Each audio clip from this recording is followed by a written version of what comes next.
Ooh, got some echo. Hey everyone, finding the right staff has always been really difficult, and now more than ever, it's become absolutely brutal. No question about it. You have to in business today. If you're an owner or a hiring manager, you got to hustle. You've always had to hustle, but now you have to hustle to find the right talent, to find the right people. As hard as you have to hustle for new sales today.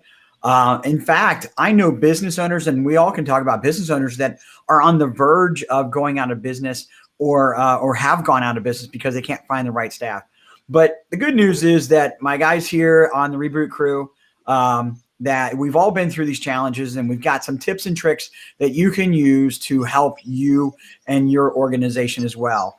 And so welcome to the Reboot. I am Jim Gast, and this is the Reboot crew. We're here to help business owners deal with the challenges they face in any aspect of their business, right? Whether it be sales and marketing, technology, cybersecurity, and even a topic like hiring, right, is a really important, it's a lifeblood of a company. So I'm Jim Gast, Splicing Consulting, Cincinnati, Ohio, and I'm joined by these guys. I'm Ryan Heisler, Computeries. We're in the St. Louis area, and a little bit we're branching out into the Chicago market. And I'm Dave Groot with WinStar Technologies. We are in Culpeper, Virginia. I'm David Luft with LDD Consulting in Albuquerque, New Mexico. How you doing, guys? Everybody good? Doing good. I'm really excited about that topic because it is absolutely essential right now. And guys, let's collectively keep an eye on the chat because I'm sure we're going to probably get some questions on this one. I got two questions I'm going to open up with. Okay. Do any of you guys love hiring people? Right? You know, that's a trick question. I love a new sale, right? But I loathe the idea of hiring somebody, although it's really important, right? It's always been something that, you know, I've looked at and said, hey, that's great. It's a good opportunity getting somebody new, but it's not a fun process. It never has been. And so the second question I got for you guys is, have you and your clients and vendors, because we talked to our vendors too, has it gotten harder for them and you guys to find people nowadays? Definitely. It's easier to buy a house than it is to do that, and that's saying a lot with the current real estate market. So let me tell you something, Mr. Groot. In our community, I search for new houses all the time just to kind of see the market. There's nothing. And so when it comes to staff, I know 5 or 6 law firms that are hiring right now. It's just like, it's crickets, you know? And I know people are looking for jobs. And so I was talking to a hiring manager this morning, actually, believe it or not. And one of the, I'm going to start with one of my things, right? He's going to actually have me interview some of the people. I'm like, no, you don't want me, you know? But you know, it's okay. I don't mind. I like to help out. So, but you know, you always look at hiring people and you fear that worst nightmare, you know? Right. I'll tell my first nightmare on hiring the wrong person. The guy, I went through the process looking at the guy. It took 3 weeks to look at the guy, you know, which, by the way, is really long today. People are not on the market very long anymore. Fortunately, he made it through the whole process. He showed up and he was there for a week. That's it. Done. You know? And didn't show up, didn't call, just 4 o'clock in the morning, I got an email. Yeah, I found another job. This isn't for me. Okay. You guys got a nightmare? Which one do you want me to start with? Oh, the top 10, right? Yeah. I don't know. It's a tie for me. And this one was a long time ago. This was actually the reason why we started doing drug tests. But 15 or so years ago, one of our employees was arrested by the police department, who was a client of ours, for having drug paraphernalia in his car at a gas station down the street from our office. So that was not exciting. And, you know. Were you able to turn that into an on-site tech for them then? Right. Yeah, exactly. After he got out of jail, he figured he'd just, you know, do some work. He didn't work for us for well, he didn't work for us at all after that, obviously. There you go. Hey, you're under arrest. By the way, can you update my computer while you're at it here in the back of the car, in the cruiser? Yeah. No, Is that billable? wow. No, one of the other things that happens is that people just don't show up. Are you guys seeing this a lot too? For interviews, I mean, I've had that I've always had problems with, sometimes people will just not show up for interviews, and sometimes they just go completely dark and you never hear from them again. Sometimes they want to set another appointment, and after the first one, if you miss it and you don't call, you don't show, then you're written off. Yeah, is that your criteria? Yeah, absolutely. Is that steadfast criteria? Because I mean, I know we were kind of talking about that a little while. Does anybody ever make it okay? Well, maybe not anymore. No. There you go. Absolutely not. I had a scheduled interview with somebody 6 months ago, and they did not make it. And 3 days later, they sent me an email telling me that they couldn't make it because a friend of theirs had passed away. And I was just like, well, I mean, that might have been a legitimate excuse the day of, like if you'd have let me know beforehand or very quickly afterwards or something, but not 3 days later, So there's a very knowledgeable person that says how you do anything is how you do everything, right? Yeah, we know who she is. Yeah, if you didn't have 2-3 minutes to if your friend or family member or whatever passed away and you didn't have 2 or 3 minutes to send an email that says, hey, I know we have an appointment today, but I had this tragic thing happen and I need to reschedule, right? Then you're going to pull that same thing when you're an employee, right? And some critical thing comes up and something that they deem as more critical happens in their personal life, and then they just don't show up, they don't call, they don't email, they make no notification, and then you're just sitting there wondering where this person is. Right. Yeah, that's hard. Mr. Luft, you got any nightmares you want to share? Nothing much different from what you guys are talking about. Just, right now, everybody I'm talking to is really struggling in the hiring. I'm working with a hospice company, and they have to turn down people now to help them through that end time because they just don't have enough staff. Yeah. And it's just really, it's really tough right now. I don't want to try and turn this into anything political by any stretch, okay? But my question is, what is that telling us? Like, what does that mean? Because, I mean, look, we all have been here for the pandemic. I know last March and through June, July, all you heard about was companies closing and people losing their jobs and livelihoods and stimuluses and now nobody can find help. Like, what is that saying? I was just at a school and had talked to one of the administrators, and they're saying, it's hard to find people, but when the teachers are coming back, they're so used to not having to work that it's really hard to get them to move forward in actually producing a whole day's worth of work. So it's a culture. Culture's kind of changed a little bit. It's one of the things. It's not necessarily like you're right, David. It's not necessarily a political thing. It could go either way. It could have been anybody's administration. Sure, I'm not trying to make it a political issue, but it is a issue of our social. Something's going on there. But when you're paying people to stay home and they're not willing to work for a little bit more to actually have to work 8 hours a day, I'm sure that's part of it. It's killing businesses. Well, I know that in our area, in my area, I know of 3 fast food restaurants that could not stay open because they didn't have staff, and it has nothing to do with people having COVID. They couldn't get people to come to work, for whatever reason that is. So, it's not just the adults, right? It's kids too that take those jobs all the way up. And the other thing is that just like our housing market is becoming very inflated right now for prices on the houses, I'm seeing similar situations with staff. The price you have to pay to get them is going up because they're a hot commodity right now. So, I got to tell you, one of my tips, and I'll just kind of go in and we can start going around on tips. I had a nursing company, InHome skilled visit nursing company contacted me last week. They're a customer of mine for 25 years, and they said, hey, we just want a new contract and we need to get a leg up on the competition.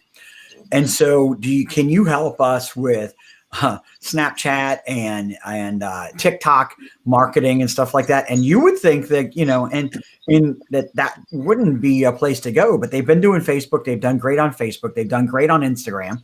Right. And so it's the next place for them to go. And every indicator points to that direction as well in the industry that they're in, and the types of people that they're trying to hire. But they're willing to spend a small fortune on getting a leg up so they can get the staff, Right. Which is different than ever before. I spend my money on sales processes and marketing processes. As a small business, I never had to spend a whole lot of money on hiring processes and marketing, So look at those social media platforms is one tip, and don't do it on your own. Find somebody that does a really good job and has a proven history of doing marketing for talent on social media, and they know what they're doing, right? And you have to spend some money on it. You're gonna have to spend some money on it. You guys have anybody else doing social media marketing for talent? We actually are just starting that this week because we're looking for another tech, and I've got somebody that helps me internally with hiring.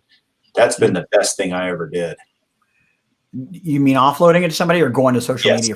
Offloading it. Really? Because they go through the resumes. I think sometimes we get so focused on something that we're missing some opportunities out there that could be helpful. And so by having somebody else do the initial process, and then I do the interviews, I'm in some of them. It's really helped me out and relieved a lot of stress. Right. Is that that's a person in your space, like who's doing it? Yep. Are they contracted? Someone like an outside vendor contractor? So you hired somebody. Employee. That's good.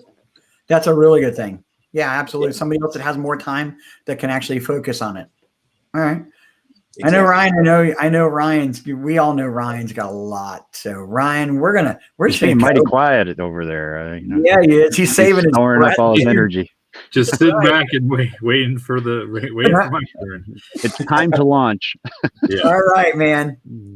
Well, so I'll start with one that goes along with what Dave just said. So the biggest problem is, one of the biggest problems for me has at least historically been, especially for a non-tech resumes, like technical resumes, we don't get as many. We don't get flooded with them. But with non-technical, like marketing or admin type jobs, you might get 300 or 400 or 500 resumes, or at least that's what we have received on occasion for those.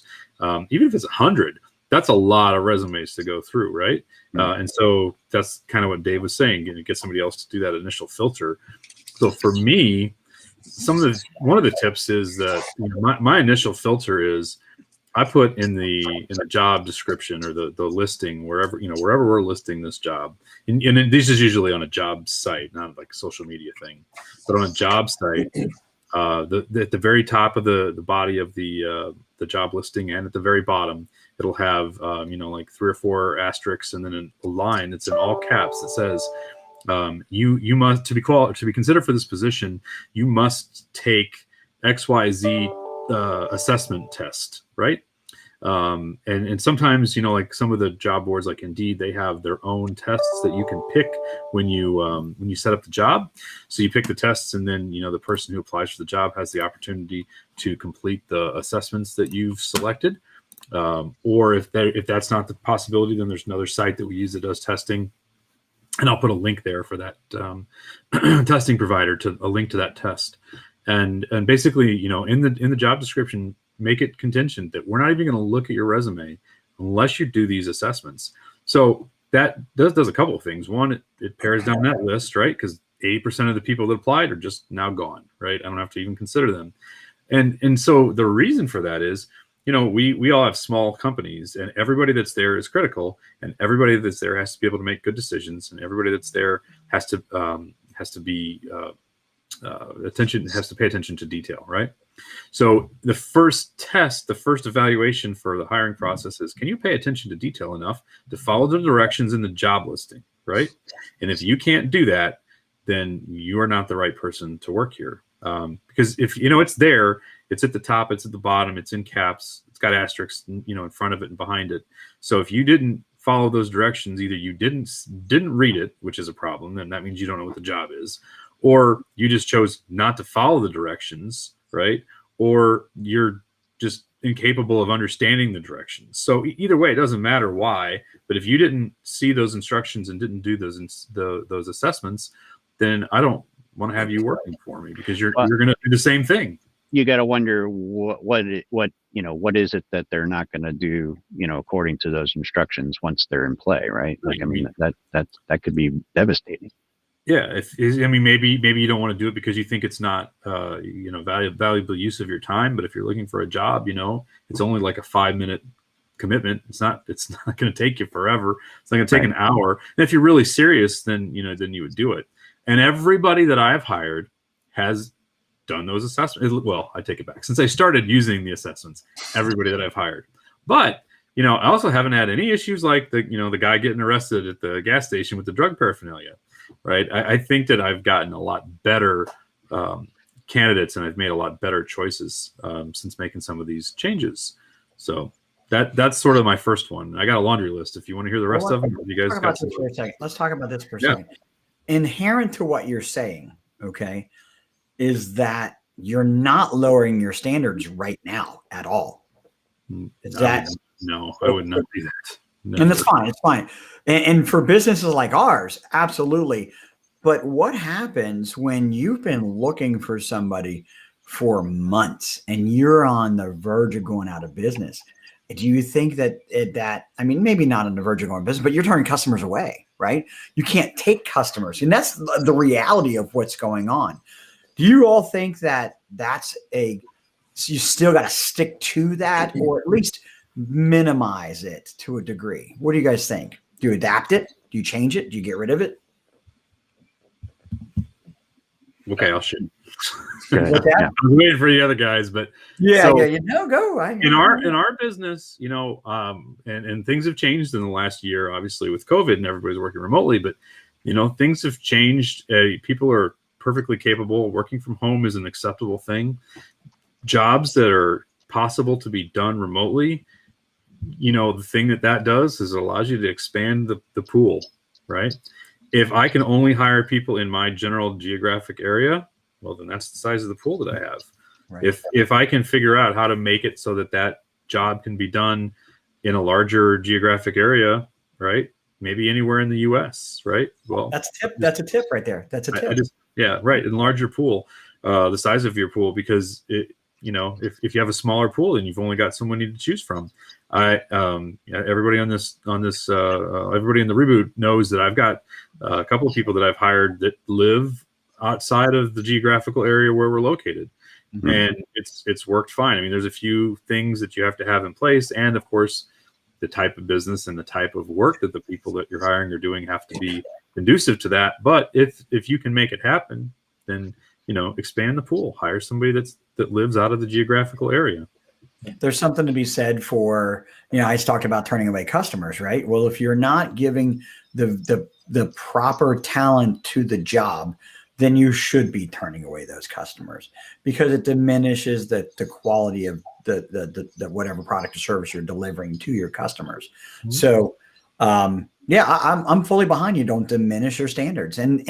But then again, I'm not that dentist office that, has 2-3 chairs or something like that and can't find a dental hygienist. Right. It's different in every industry. But even in that, right? If you're a dental hygienist or a dentist and you need to find a hygienist, maybe expand your pool and search for them and say, hey, maybe you market it in those other just close to you geographies and say, this is a job that's in my area that you're not in, but this is a great opportunity. Maybe you pay better, or maybe you target someplace that has lower pay than what your area offers, right? I just think you have to be a little bit creative. And here's another way: job sharing, right? Instead of looking for that full-time person, you can expand your pool by going to look for full-time and part-time people and fill that role with 2 or 3 people instead of just one 40-hour work resource. Right. And it might not be ideal to have 2 part-time people versus 1 full-time person, but if you can find, I mean, the third marketing person that I hired, which is my current marketing person, who is amazing, started off as an hourly part-time employee, right? And has been with us now for 4.5 or 5 years. Is not hourly and is not part-time, right? Has pretty good salary and benefits. I think another thing I've told people that I'm talking to about this, increase that pool by looking at kids, right? And I have a number of kids that are in high school and college that are doing part-time jobs, but it's a single thing that I have them do, one single thing over and over and over again, right? And also stay-at-home moms, the elderly, the retired, those are people that would love to find jobs that typically cannot find jobs, who have a lot of great skills, but there might be some reason that they're not working right now, but they would work a part-time job, So, well, there's another smart person that we kind of follow that says always be hiring, right? Like you're always on the lookout, even if you're at the grocery store, even if you're at wherever, right? And you encounter somebody who's working at the grocery store as a checker and they're pleasant and helpful, and that you're like, wow, this person is amazing, and you've got a receptionist position, maybe you ask that person to apply for your position. Because if they're pleasant and helpful in person, you've probably got better office environment, better work hours, a lot of things that might be helpful versus working in a retail environment. Yeah, it's one thing you mentioned there. We actually had 2 employees at the end of last year got invited to work other places and they left. So now we're looking at ways that we can start searching for people that look like a good fit and reaching out to them, because I think that may just be the new culture, is that people don't want to look for a job. They want to be wanted, which is what everybody wants. Right. Interesting. Yeah. The girl that's turning into our marketing manager, she's maturing into our marketing manager, started out as an appointment setter for me, and part-time stay-at-home mom in my community, of all things, right down like 10 houses down. She's not looking for 40 hours a week. She's looking for, 20, 25 thereabouts, and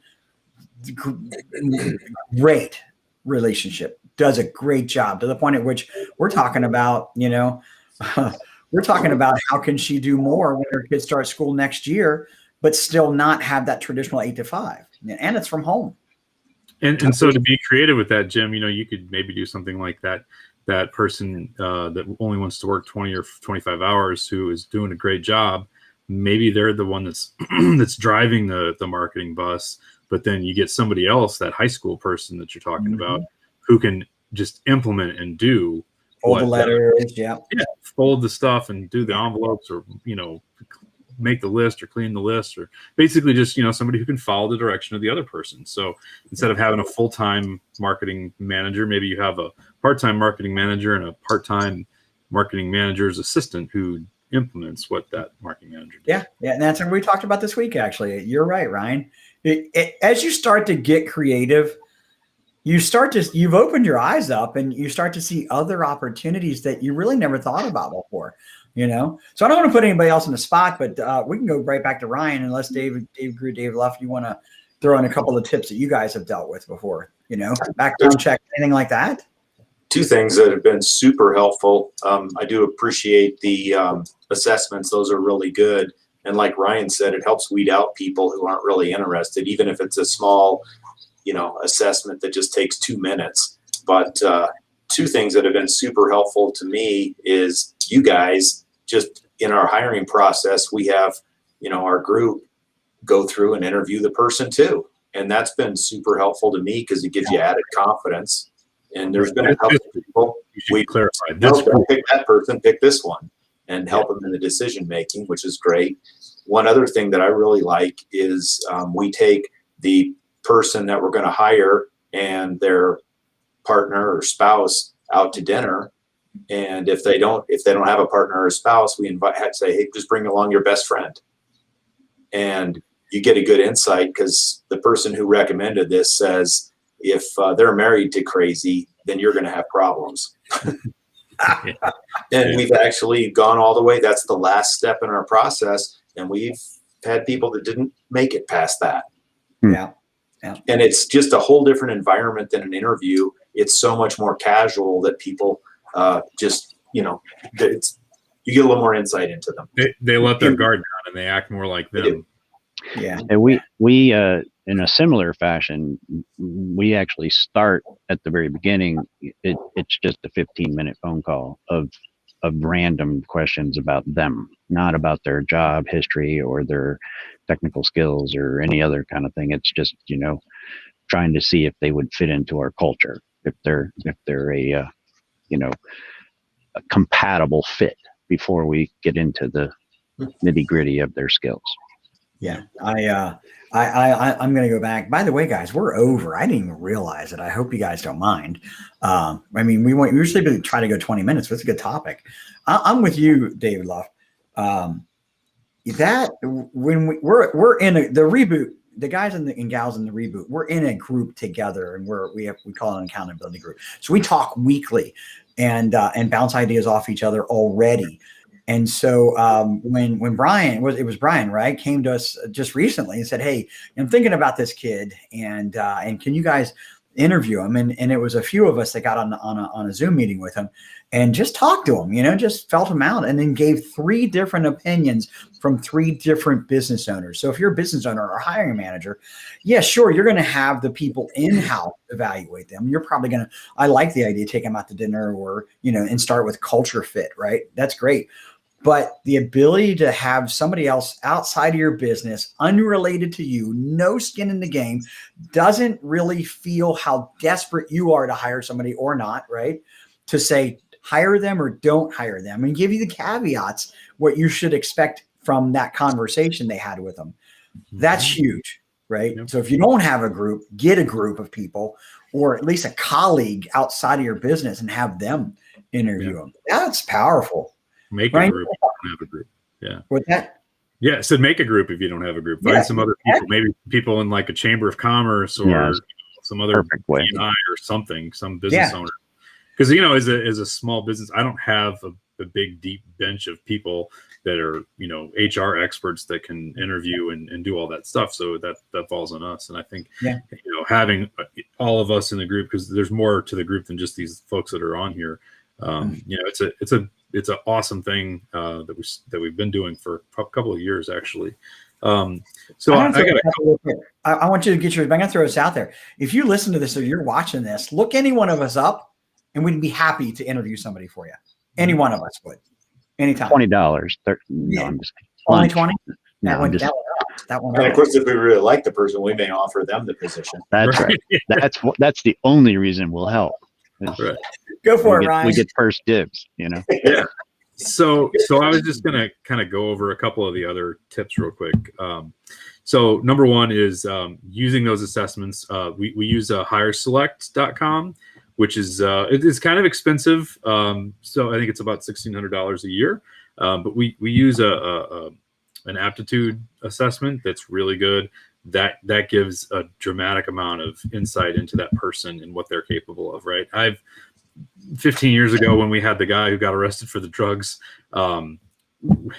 we didn't have a lot of these things in place, right? It was just very rudimentary and honestly pretty, now I look back, is a little bit silly, but you know, doing these assessments, it gives you so much insight.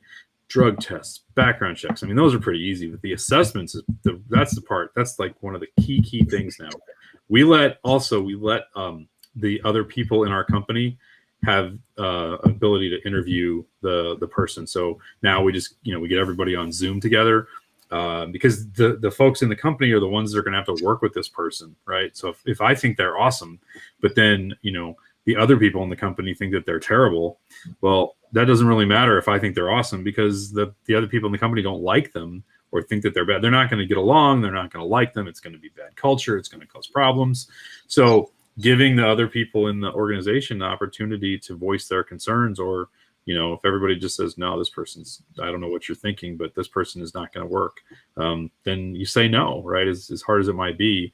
But I think number one, it gives everybody buy-in. Number two, then it determines whether or not they think that they'll actually fit. So I think that's another really, really good tip.